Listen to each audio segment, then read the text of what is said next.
భద్రాద్రి కొత్తగూడెం జిల్లాలో పిచ్చి కుక్క దాడిలో చిన్నారి మృతి చెందింది. లక్ష్మీదేవిపల్లి తండాల్లో ఇంటి ముందు ఆడుకుంటున్న చిన్నారిపై కుక్క దాడి చేసింది.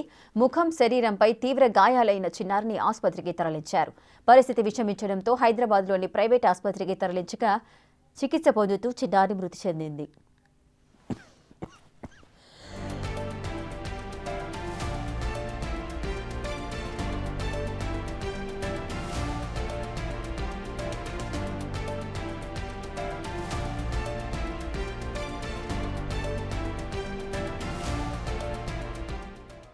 లక్ష్మీపల్లిలో నిన్న 13 తారీఖు చనిపోయింది.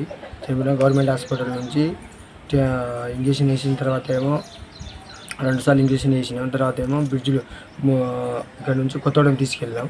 కొత్తగూడెం నుంచి హైదరాబాద్ తీసుకెళ్ళామని చెప్తే దాని తర్వాత ట్రీట్మెంట్ కోసం అక్కడ వెళ్ళిన తర్వాత కొద్దిసేపుగా చనిపోయిందని వార్త వచ్చింది మాకు. మా గ్రామంలో రీసెంట్గా 13వ తారీఖున బాణోత్ నిహారిక గాయత్రి, బాణోత్ రమేష్ చిన్న స్వప్న వాళ్ళ కూతురు మొన్న కుక్క కరిచి ఈరోజు చనిపోయింది.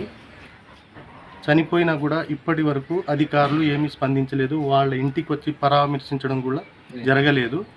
ఏదైనా ప్రభుత్వం నుండి వాళ్లకు ఆర్థికంగా సహాయం అందేటట్లు చేయగలరు.